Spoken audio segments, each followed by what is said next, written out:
My dear child, there is something I want you to know before anything else. The people around you cannot see me with their eyes. They cannot touch me or hear my voice the way you sometimes wish they could. But here is the beautiful truth. They can see you. Every single day. They are watching you. And through you, through your hands and your feet, and your voice and your heart, I am reaching out to touch this world. You are not just a person living an ordinary life. You are my chosen one. I have picked you, carefully and deliberately, to carry my love to the people around you. When you serve someone a meal, those are my hands doing the serving. When you walk across a room to sit beside someone who is sitting all alone, those are my feet moving toward them. When you speak a word of truth and hope into a situation that feels completely hopeless, that is my voice coming through yours. Think about the people in your life right now. Think about the ones who are hurting, the ones who feel invisible, the ones who wake up every morning wondering if anyone cares. They do not need a sermon. They do not need a perfect speech. What they need is to see love in action. What they need is real, living proof that goodness still exists in this world. And I have chosen you to be that proof. So do not shrink back from this calling. Do not tell yourself that you are too small, too broken, or too ordinary to make a difference. Your life, as it is right now, with all its imperfections and all its struggles, is the very thing I want to use. You are my method. You are my message walking around in the world. Let your life be the evidence that someone else desperately needs to see today. There is something else I want you to understand, something that goes even deeper than this. Your purpose in this life is not about fixing all your own problems first and then helping others afterward. That is not how it works. Your purpose is found in the middle of your struggles, in allowing me to use you even when you yourself are still hurting, still confused, still waiting for your own answers. That is where the real beauty happens. That is where your story becomes something extraordinary. And speaking of waiting, my child, I know you have been waiting. I know you have been praying. Every single word you have spoken to me, I have heard. Not one prayer has slipped through the cracks. Not one tear has gone unnoticed. You have cried out to me in the middle of the night when the house was quiet and the darkness felt heavy. You have called out to me in the middle of the day when life was moving all around you and you felt stuck inside your own pain. I have been listening to every single word, but I also know what has happened since then. You have been waiting, and the silence has been deafening, and inside that silence, a fear has started to grow in your heart. A quiet, creeping fear that whispers terrible things to you. It tells you that I am not there. It tells you that I have forgotten you. It tells you that your prayers are going nowhere, that they are bouncing off the ceiling and falling back down to the floor unanswered. And in your darkest moments, it whispers the worst lie of all, that I simply do not care about you. Every video on this channel is created with love, faith, and dedication to sharing God's word. If these messages inspire and encourage you, you can support our mission through PayPal links in the description and pinned comment. Thank you for being part of this journey. My child, I need you to hear me very clearly right now. That voice is not my voice. Those lies are not my words. My silence is not the same thing as my absence. Please do not confuse the two. I am not silent because I am angry with you. I am not silent because I have given up on you or decided you are not worth answering. My silence is something else entirely. My silence is an invitation. It is an invitation to go deeper with me than you have ever gone before. It is a call to a kind of faith that is stronger, more real, and more beautiful than the faith that only works when everything is going well. You see, it is easy to trust me when you can feel my presence, like a warm light all around you. It is easy to believe in me when the miracles are visible and the answers are coming quickly. But that is not the deepest kind of faith. The faith that truly moves mountains, the faith that I treasure most deeply, is the faith that trusts me even in the dark. Right now, in this season of quiet, I am doing something inside you that cannot be rushed. If I answered too quickly, if I broke the silence too soon, it would actually interrupt something sacred and important that is happening in the hidden places of your heart. In this silence, I am growing a patience in you that can hold steady through any kind of delay. I am building an endurance in your spirit that can outlast any trial that comes your way. Think of a seed buried in the cold, dark soil in the middle of winter. From the outside, nothing seems to be happening. It looks like nothing is there. But underneath the surface, something powerful and alive is stirring. Roots are pushing deeper. Life is preparing to burst forward. That is exactly what is happening inside you right now. Your roots are going deeper. Your faith is searching for me, reaching for me, even without the reassurance of visible results. And here is what I want you to hold on to in this season. A loving father can sit in a room with his little child and say nothing at all. He does not have to speak a word. His presence alone is enough to make the child feel completely safe and completely loved. The child does not look at the silence and think, "My father has left me." The child looks at the father sitting right there and feels peace. "My child, I am in the room with you. I have not moved. I have not stepped away for even a single second. I am closer to you right now than your own next breath. So here is what I am asking you to do. Wait for me, not in panic, not in desperation, not in frantic searching. Wait in trust. Keep opening my word. Keep talking to me, even when it feels like you are talking into empty air. Keep holding on to the promises I have made to you, even when everything around you seems to be saying the opposite. The dawn is coming. The answer is already on its way, and it will arrive at exactly the right moment, in exactly the right way. And when it does, you will realize something wonderful. You will not just have received what you were asking for. You will have become someone different in the waiting.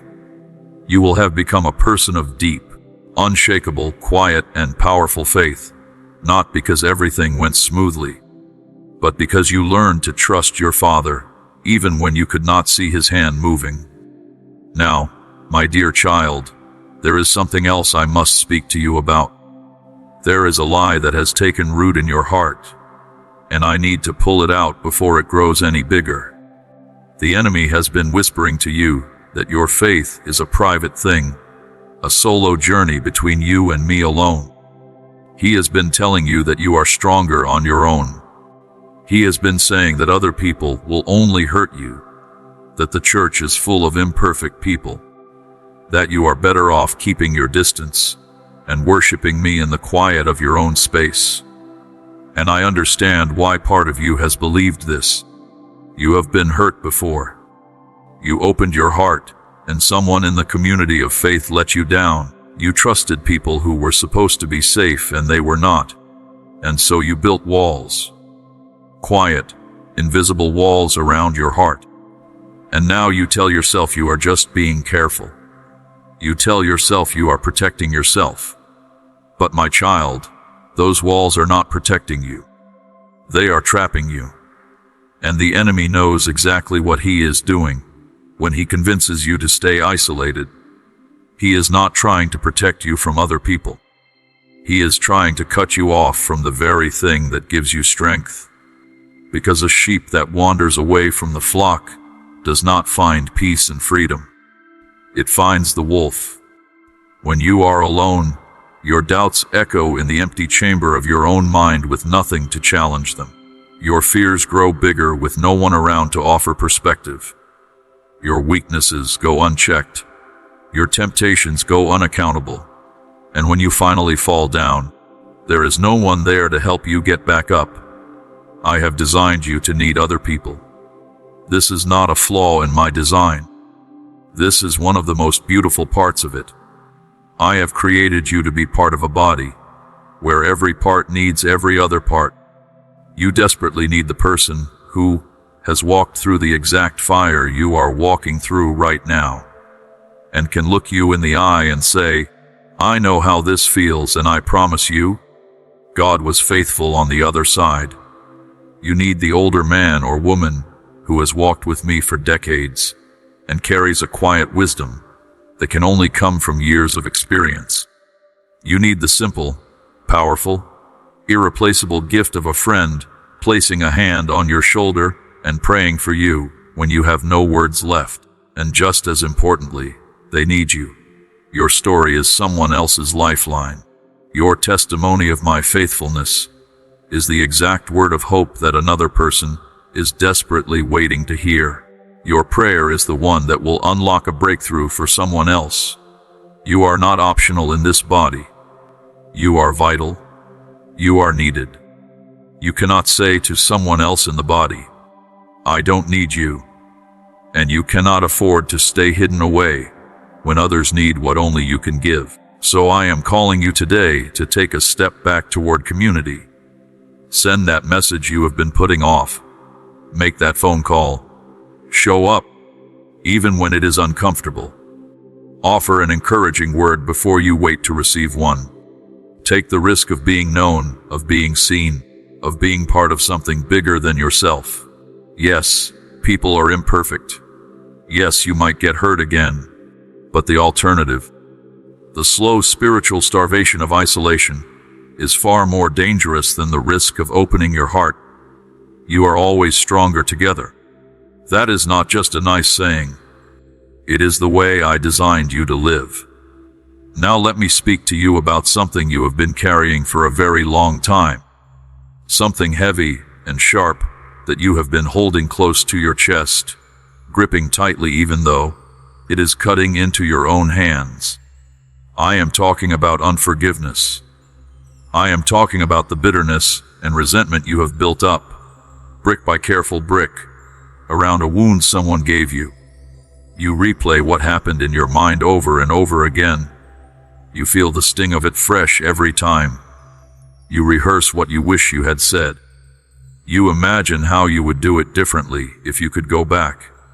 You have quietly sentenced this person in your heart, and you hold on to your anger like a weapon, believing that your unforgiveness is somehow punishing them, keeping them accountable, making sure they do not just get away with what they did. But my child, I need you to look around and see what is actually happening. The other person has likely moved on. They may not even know the extent of the damage they caused. They are living their life while you are stuck in the prison of your own anger, rattling chains that are bound around your own wrists. Unforgiveness is a poison, and every single day that you hold on to it, you are drinking a little more of it, hoping that somehow the other person will suffer from it. But the poison only ever hurts the one who drinks it. It is making you bitter when you were meant to be joyful. It is hardening your heart when you were created to be tender and open. It is blocking the flow of my peace and healing from reaching the deepest parts of your soul. It is standing between you and the full, free, abundant life I have for you. And here is the hard truth.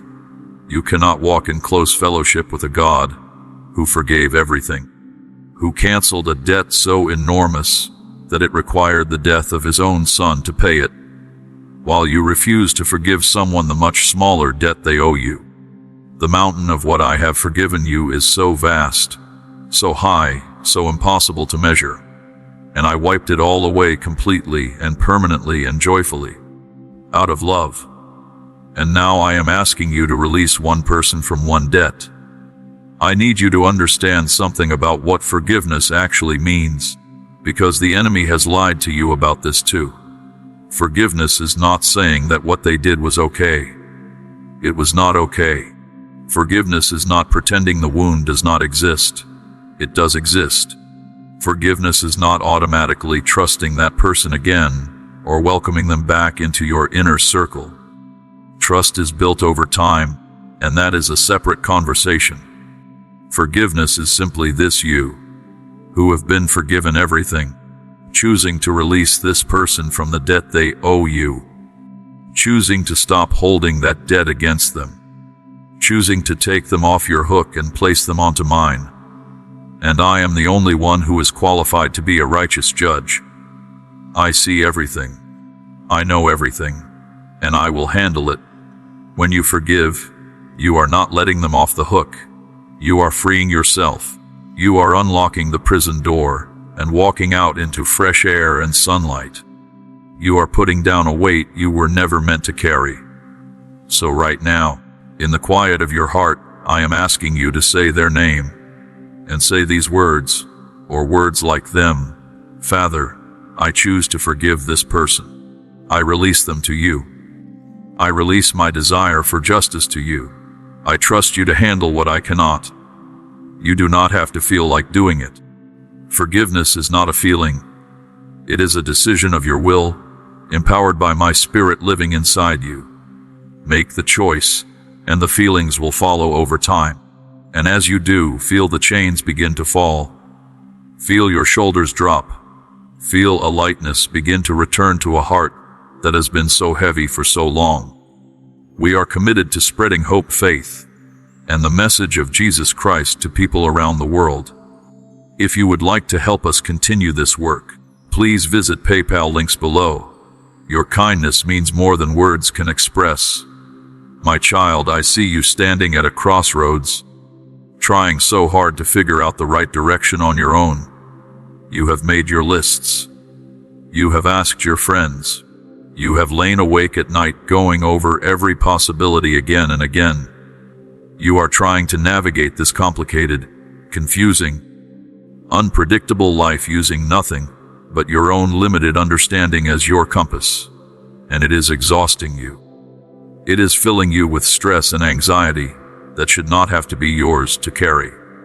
But here is what I need you to know. I did not leave you to find your way alone.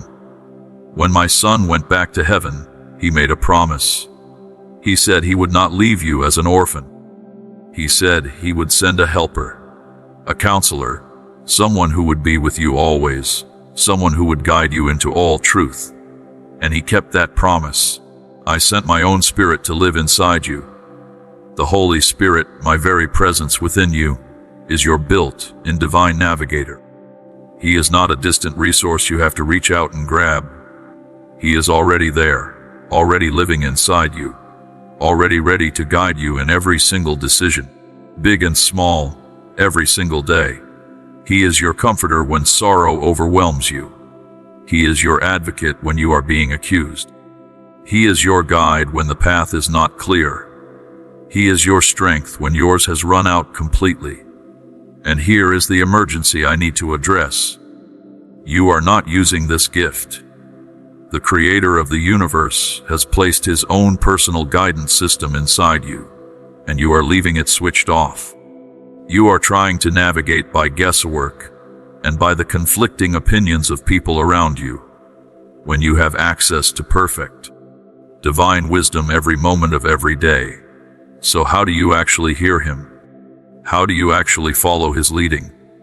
It starts with something simple. You start talking to Him as if He is real, because He is.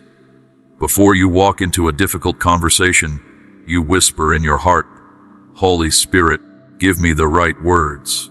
Guide me. When you do not know how to handle a hard situation with someone you love, you ask, Holy Spirit, show me how to love this person well right now. When you are faced with a decision, and you genuinely do not know which way to go, you say, I don't know what to do, but you do. Lead me. And then you learn to listen. He does not usually shout. He speaks in the quiet, gentle, unmistakable language of your spirit. A sense of peace settling over one option. A quiet unease or resistance about another path. A word from my scripture suddenly coming alive and speaking directly into your situation. A deep, steady knowing that goes beyond logic. This is how He speaks. And the more you practice listening, the more clearly you will hear Him. He will bring you into truth. He will comfort you by making the reality of my presence felt in the deepest places of your wounds. He will give you a strength that is not your own for tasks that are far beyond what you could do alone. He will lead you step by step along a path that is wiser and better than anything you could have planned for yourself. So practice this simple surrender today. In every decision, in every moment of confusion, in every place where you feel inadequate, turn to Him and say, I yield to you. Lead me. Then have the courage to follow His leading, even when it does not make perfect logical sense. This is the path of peace. This is how you walk through your life, not exhausted and overwhelmed, but guided and held. If you are finding these words speaking deeply to your heart, and if you want to continue receiving this kind of encouragement and truth, I want to invite you to subscribe to this channel. There is so much more I want to share with you, and subscribing ensures you will not miss a single word that is meant for you. Now, my child, let us talk about the battle you are fighting every single day, the battle against temptation.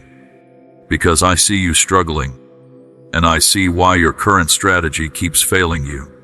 When temptation shows up, that familiar pull toward an old habit, that impure thought, that urge to say something cutting and cruel, what do? You focus on it. You wrestle with it. You dig in and grit your teeth and tell yourself over and over, I will not do this. I will not do this. And then you do it anyway. And you feel ashamed. And the cycle starts again. Here is what I need you to understand. The strategy of willpower alone was never going to work. Because the moment you fixate on the thing you are trying to resist, you have already given it the center of your attention. And whatever you give the center of your attention to grows. It is like trying to avoid a hole in the road. By staring directly at the hole, you will drive right into it every time. I am calling you today to a completely different strategy. Not resistance, but replacement. Not willpower, but a turning of your gaze. The secret to overcoming temptation is not to stare it down and fight it on its own terms. The secret is to stop looking at it and look at me instead. You cannot hold two things in the center of your gaze at once. The moment you fix your eyes on me, the temptation is pushed to the edges, and its power begins to lose its grip. When a lustful thought tries to take hold, you turn your mind's eye deliberately to my perfect holiness, and that thought suddenly looks like the cheap, empty, ugly thing it actually is. When the urge to gossip rises up in you, you turn your focus to my extraordinary grace toward you, and the desire to pull someone else down loses its appeal. When greed or jealousy starts to stir, you fill your mind with the truth of your inheritance in me, and the things this world offers start to look incredibly small. I have promised in my word that I will always make a way of escape from every temptation, but the escape route always leads in the same direction, toward me. It is not a side exit into a neutral space where you can just distract yourself with something harmless. The escape is to run directly into my arms. So the next time that temptation knocks on the door of your heart, do not open it and start negotiating. Do not stand there arguing with it. Turn your back and run. Run to me in prayer. Open my word and let it flood your mind. Sing something out loud. Fill the room of your heart so completely with my presence that there is simply no space left for the temptation to take root. In my presence, you will find the refuge, the strength, and the victory that willpower alone could never give you. Let me speak now about something that I think has been quietly poisoning your relationship with me without you even fully realizing it. For a long time, you have looked at my commands and felt a low, dull resentment toward them. You have seen them as a long list of restrictions, a collection of no's, designed to keep you from enjoying your life. Somewhere deep inside, you have been thinking of me as a strict, joyless authority figure who takes pleasure in saying no to the things that look fun and exciting to you. And so you have been living with this constant inner tension, going back and forth between wanting to follow me and feeling like following me means giving up the things that make life worth living. The world has been reinforcing this lie every single day, telling you that real freedom means following every impulse, doing whatever feels right in the moment, answering to no one but yourself. But my child, this is one of the oldest and most devastating lies the enemy has ever told. It was first whispered in a garden to two people who had everything they could have ever needed, and it has been repeated ever since. And it is a lie from beginning to end. This ministry exists to bring encouragement, prayer, and God's truth to every heart that needs it. You can stand with us through PayPal, links in the description and pinned comment. May God bless you abundantly for your love and support. My child, I need you to understand the truth of my heart toward you. My laws, my commands, my instructions for how to live. They are not the arbitrary rules of a cold, distant authority. They are the loving, carefully crafted instructions of a Father who knows you perfectly, who knows how you were made, who knows what makes you thrive and what tears you apart. They are the owner's manual for the human soul. Think of a guardrail on a mountain road. The guardrail does not put that guardrail there to make the drive less enjoyable or to restrict your freedom as a driver. The guardrail is there because without it, you would go over the edge. My commands are my guardrails. They are not there to limit your joy. They are there to protect you from the devastating fall. Think of a doctor's prescription.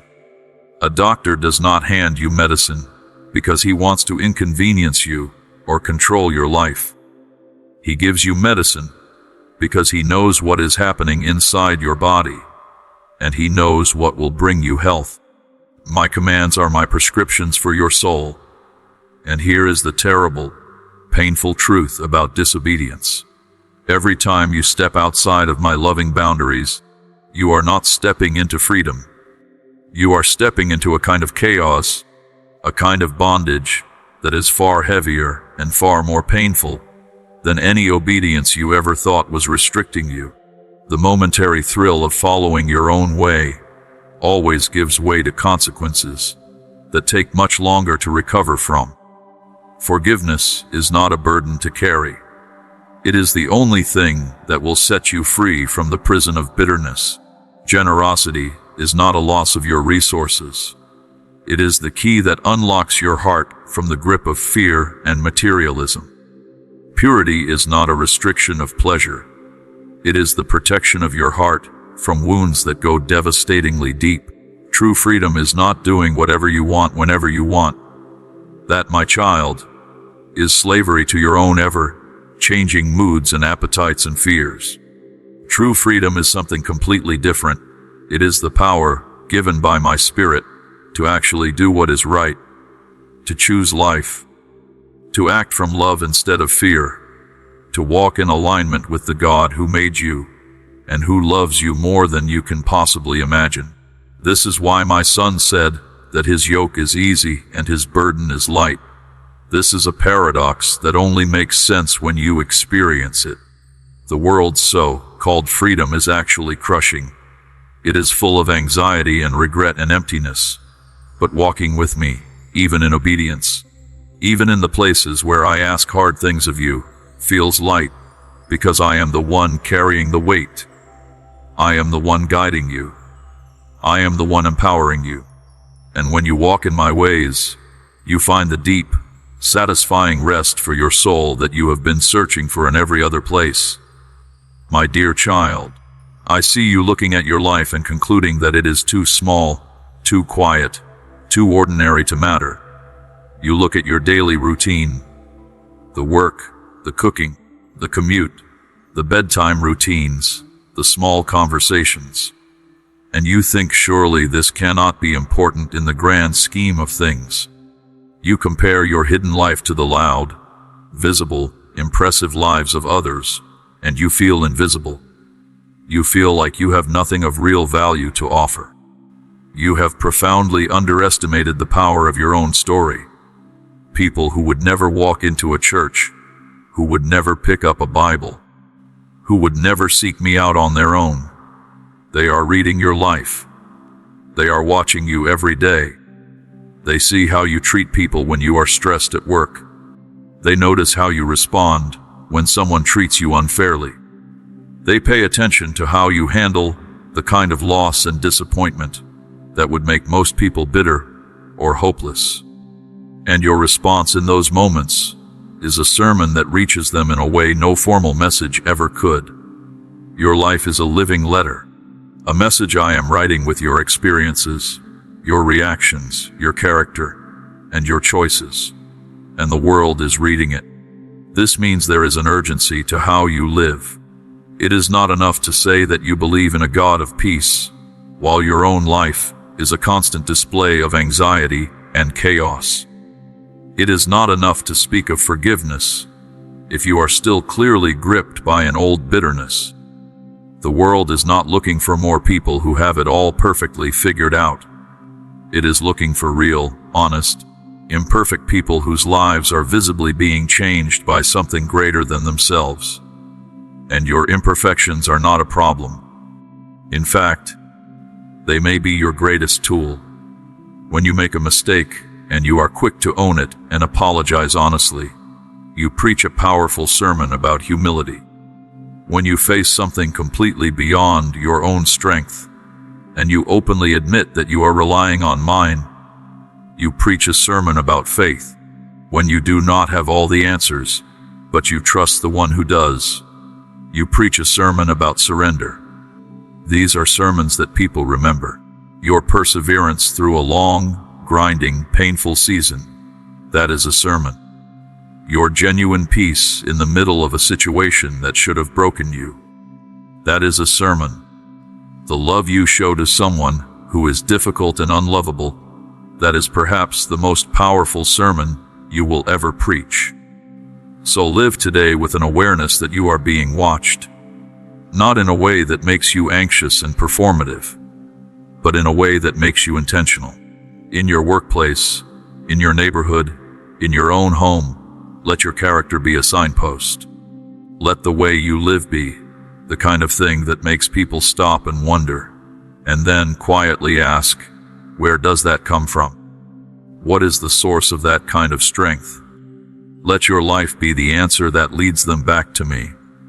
Now I want to talk with you about time, because I have given you time as one of the most precious gifts in existence. Every day is a collection of moments, each one full of possibility and purpose. But I want to ask you honestly, what are you doing with those moments? I see the hours spent scrolling through images of other people's lives, fueling a slow, quiet fire of comparison and discontent. I see the evenings lost to entertainment that numbs you but does not nourish you. I see the hours consumed by worry, running the same fears around the same mental track over and over, unable to change anything, but unable to stop either. I see the time lost to petty conflicts and rehearsed offenses. These moments are gone, my child. You cannot get them back. And time is one of the only things in this life that, once spent, cannot be recovered. The days are short. The life I have given you on this earth is brief, like a morning mist that is beautiful and real, but does not last long. And this is not meant to frighten you. It is meant to awaken you. The urgent question is not about the time you have already lost. The past is sealed. The question is about what you will do with what you have right now. Starting today, starting in this very moment. This is what it means to redeem the time. Not to cram your schedule full of activity until you collapse from exhaustion. Not to turn your life into a joyless grind of productivity. I am the one who created rest. I designed laughter. I delight in your joy. Redeeming the time means making conscious, deliberate choices about where your moments go, and filtering those choices through the lens of what will actually matter in eternity. What does an investment of time in eternity look like? It looks like spending 15 quiet minutes with me in the morning, before the day begins.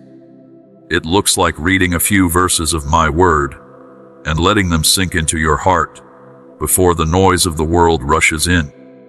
It looks like choosing to really listen to someone who needs to be heard, rather than giving them half your attention, while scrolling your phone. It looks like investing in your children with patience and presence, rather than distraction. It looks like being generous with your time towards someone who has nothing to offer you in return. The prayer I want you to bring to me every morning is this: Father, teach me to understand how short my time is. Give me a heart of wisdom. Let me live today as if I know that every moment is a gift and none of them are guaranteed. This is the prayer that changes the whole texture of a day. It is the prayer that makes you stop before wasting another evening on things that do not matter and ask, is this how I want to spend this irreplaceable hour?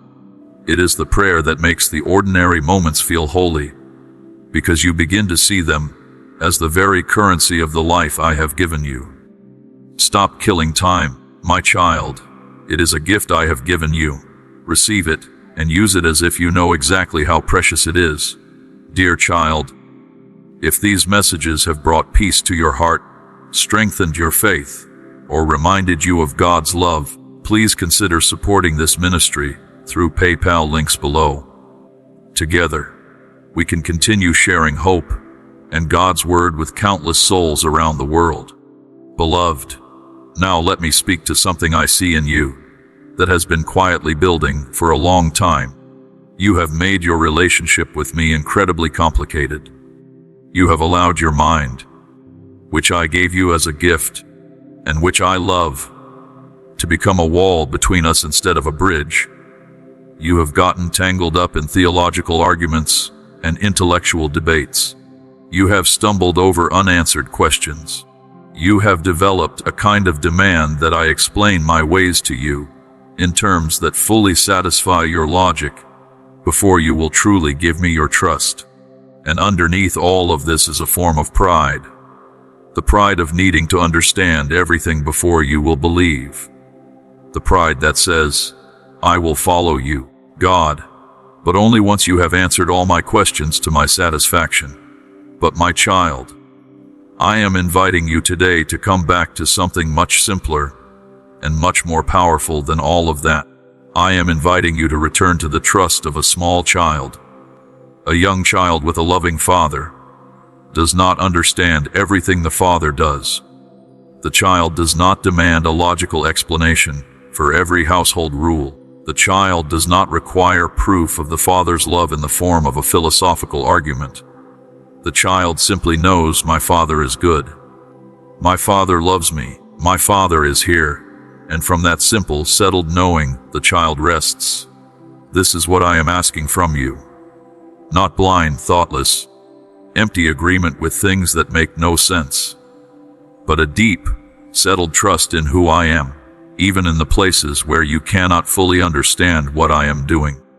Your finite mind was never going to be able to fully comprehend my infinite ways. My thoughts are not your thoughts, and my ways are not your ways. There is a gap between your understanding and mine that cannot be closed by more thinking or more arguing.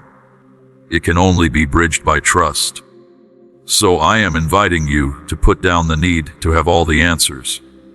Put down the insistence on understanding everything before you will believe. Come to me with open, empty hands and a soft, open heart. Come as a child who slips their hand into their father's hand without hesitation. Not because they understand every step of the journey, but because they know and love the one who is leading. This is where you will find the peace that your busy, complex, searching mind has been looking for in all the wrong places. Not in more answers, not in more certainty, but in the quiet, confident rest of trusting your Father. And if you find these messages helpful, if they speak to what your heart is going through, I want to ask you to subscribe to this channel and share it with someone you know who needs to hear these words. There is someone in your life right now who is struggling, who is searching, who needs exactly this kind of message. You could be the one who puts it in front of them. My dear child, let me look at something else that is going on inside you. Because I see the exhaustion. I see the weariness that has settled into your bones, the kind that no amount of sleep seems to fix. You are burned out, spiritually emptied, running on fumes. And the reason is something that I want to gently, lovingly expose. You have turned your faith into a performance, and you are collapsing under the pressure of it. You have been working so hard to be a good person, to measure up, to do enough, to give enough, to serve enough, to prove that you are worthy of my love and my favor. You get up and you work and you serve and you give, and you check all the boxes, and yet at the end of the day you feel more tired and more distant from me than ever. And you cannot figure out why. I will tell you why. You are trying to work for me instead of with me. You are trying to earn something that was already freely given to you. My love for you is not a reward you have to win through excellent performance. It is a gift that was placed in your hands before you ever did anything to deserve it. My favor over your life is not a prize for the person with the fewest flaws. It is a permanent status that belongs to you because of my son's perfect life lived on your behalf. You cannot earn what you already possess, and trying to do so is exhausting you. So here is my command of grace to you today. I am telling you to stop striving. I am asking you to simply stay connected to me, the way a branch stays connected to a vine. Just think about that for a moment. What does a branch have to do in order to produce fruit?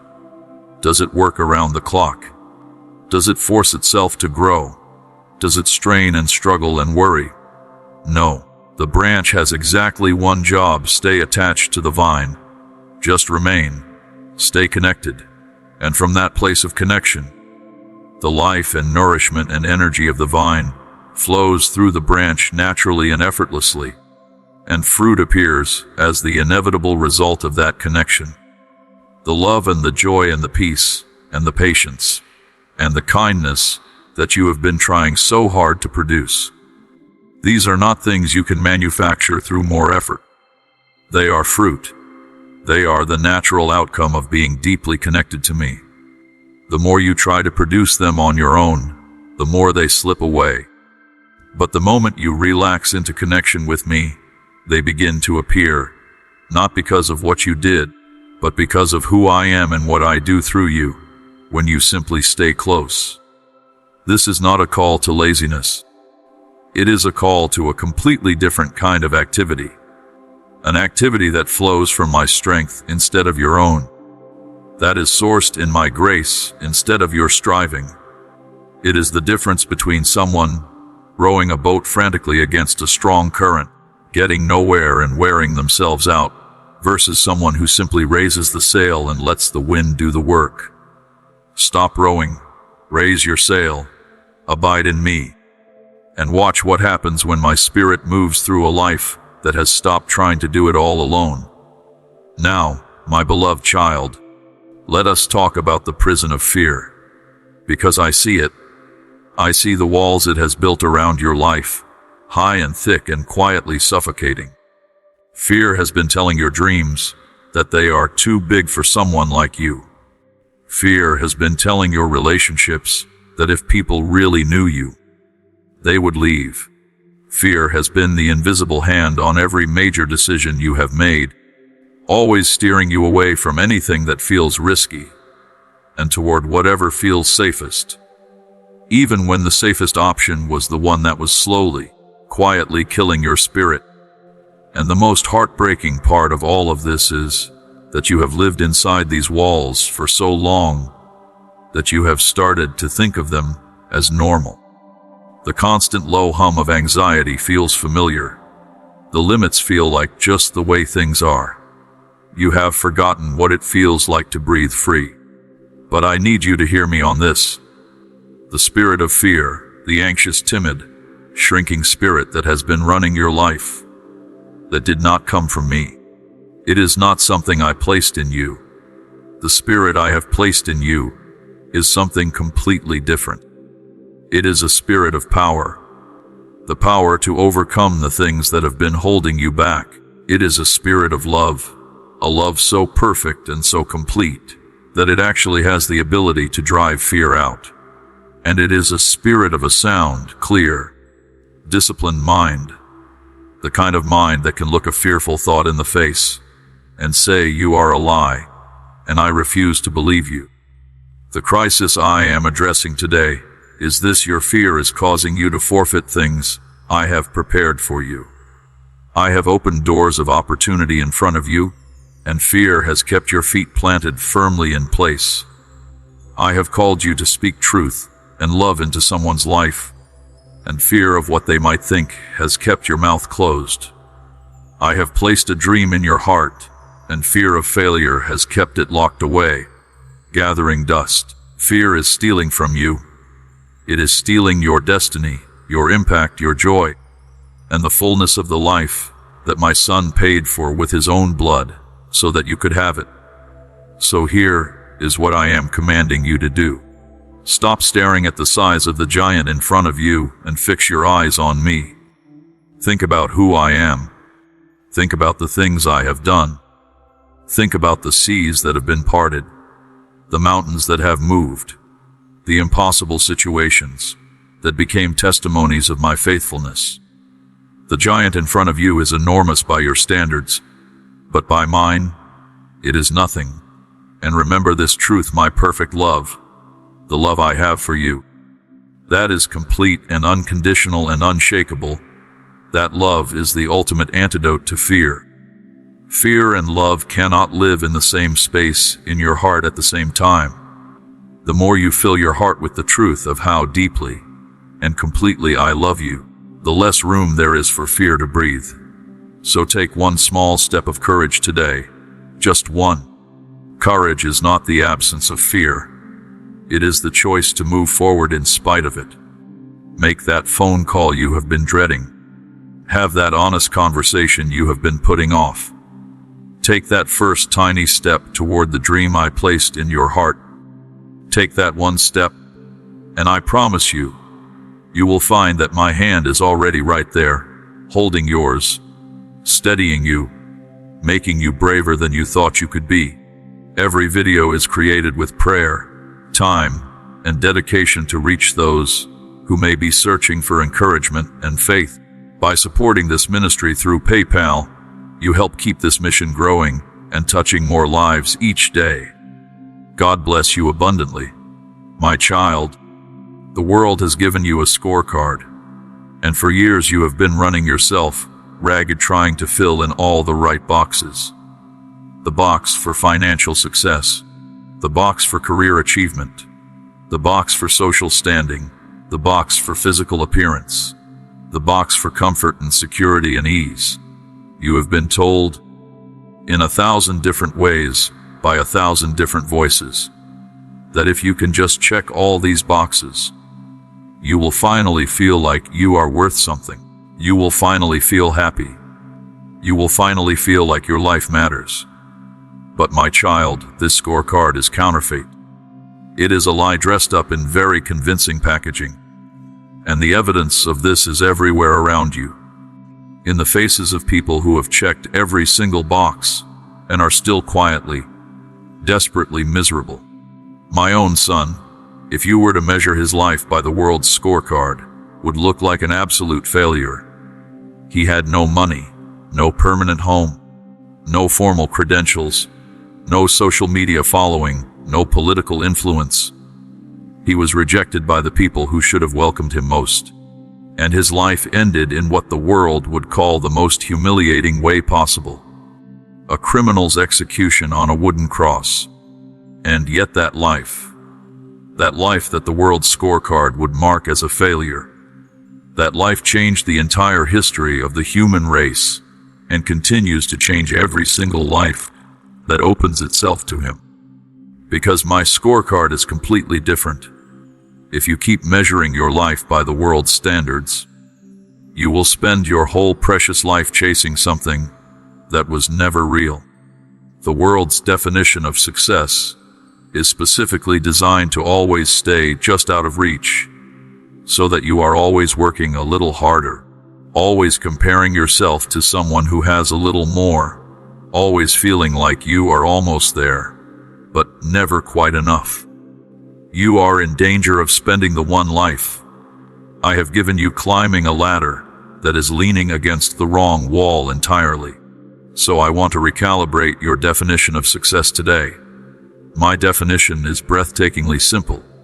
It is just one word: faithfulness. When you stand before me one day, and we look back at your life together, the question will not be about your bank balance. It will not be about your job title, or your follower count, or the square footage of your house. The question will simply be, were you faithful with what I gave you? Did you steward the time and the gifts and the relationships and the resources I entrusted to your care? Did you love the people I placed in your path? This kind of success happens mostly in the hidden, unseen moments. It is the integrity you display in your work when absolutely no one is watching. It is the patience you choose to show your child at the end of a day when your tank is completely empty. It is the kindness you extend to someone who cannot do anything for you in return. It is the small act of faithfulness, repeated day after day, in the ordinary moments of an ordinary life. And that is what I call greatness. That is what I am building in you, not for this temporary world, but for eternity. The world builds things out of materials that do not last. But with me, you are building something with materials that will outlast everything. A character formed in love and patience and faithfulness and grace that will shine forever. That, my dear child, is what true success looks like. I need to speak to you now about something I can see you have been forgetting in the midst of the noise and the chaos and the difficulty of daily life. In the relentless stream of bad news and personal crisis and global uncertainty, you have quietly, gradually, begun to live as if this world is all there is. As if the problems you see are the final word. As if the broken things around you are simply the way things will always be. You have lost sight of the hope that should be the very foundation of everything you are. You have forgotten that this world is not your final home. You have forgotten that a king is coming back. My son made a promise before he left. He said he was going to prepare a place for you. He said he was coming back. He said that one day, every tear will be wiped from every eye, that death and grief and crying and pain will be no more, that he is making everything new. This promise is not a fairy tale. It is not wishful thinking. It is the certain, guaranteed, unshakable end of the story that has already been written. And when you lose sight of this hope, everything changes. For the worse. The injustices of this world start to feel permanent and final. The suffering you carry starts to feel pointless and endless. The struggles of this life start to feel like they define everything. You lose the context that makes everything else bearable and even beautiful. But when you live with this hope burning bright in your heart, when you genuinely remember that this is not the end, that the best chapters of the story are still ahead, that the King who loves you is coming to make everything right, it changes the way you live right now. It gives you the strength to endure things that would otherwise break you, because you know the ending. It gives you the freedom to serve and love without needing recognition, because you know your reward is real even when it is not immediate. It purifies everything about the way you move through this world. My child, a single act of kindness can help God's message reach someone who needs hope today.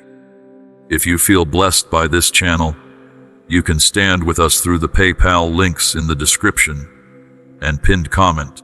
Thank you for helping us spread God's love one soul at a time. Dear child, I am calling you today to live like someone who knows the ending.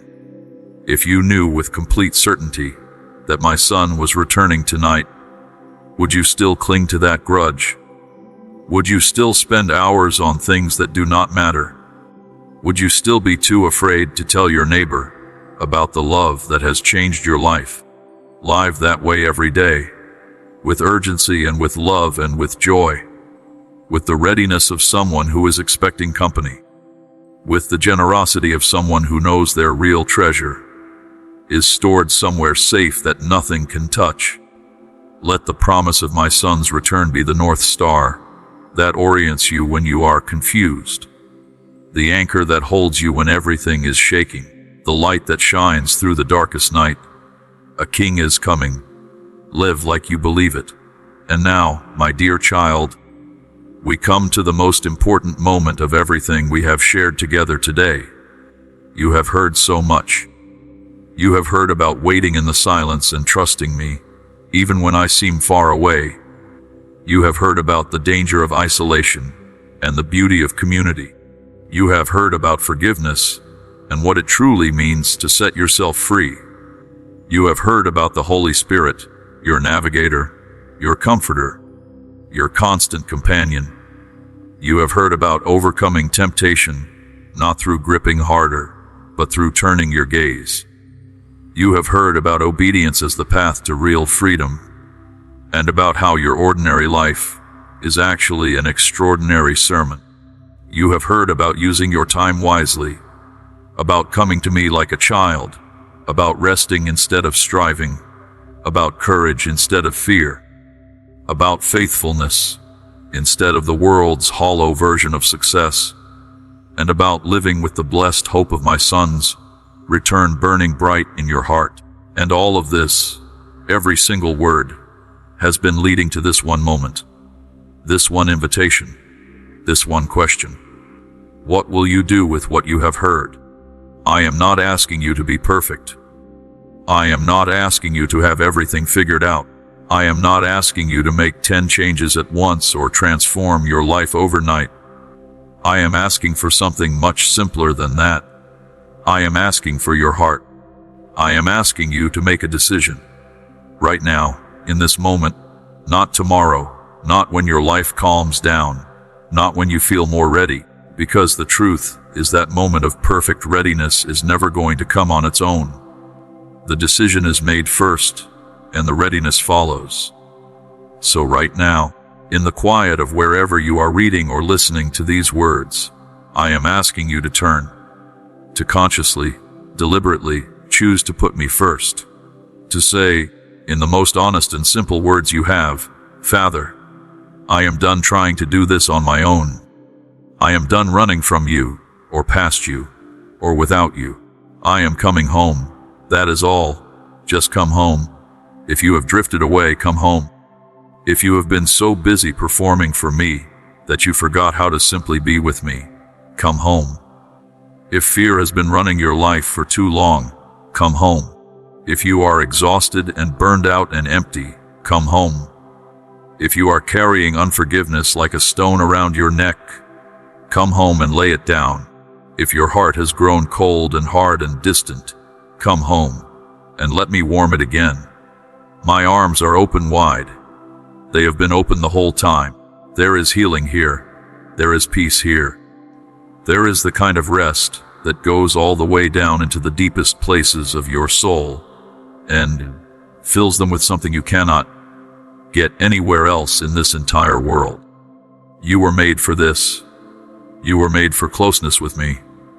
Everything you have been searching for in every other place, the sense of belonging, the feeling of being truly known and truly loved, the deep, settled sense of purpose and meaning. It is all here. It has always been here, waiting for you. So come, stop running, stop striving, stop performing, stop hiding, just come. You are not too far gone. You are not too broken. You have not done too much or waited too long. My love for you is not based on your performance or your track record or how many times you have failed. My love for you is based on who I am, and I am love itself. And love like mine does not run out. It does not grow tired. It does not keep score. It simply waits, patiently and joyfully, for the child it loves to find their way home. So let this be the moment. Let today be the day you stop drifting and start returning. Let this be the stake in the ground, the line in the sand, the day you look back on and say, that was the day everything began to change. You are my child. You always have been. Come home, and let us walk forward together from here. If these words have touched your heart today, I want to invite you to do something simple but meaningful. Leave an amen in the comments below, not just as a word, but as your declaration that you have heard and you are choosing to respond. Let it be your first small act of turning back. And if you know someone who needs to hear these words today, someone who is struggling or searching or slowly losing hope, share this with them. You could be the reason they find their way back. Subscribe to this channel so you never miss a message that is meant for you. And know that you are seen, you are loved, and you are never ever alone. Amen.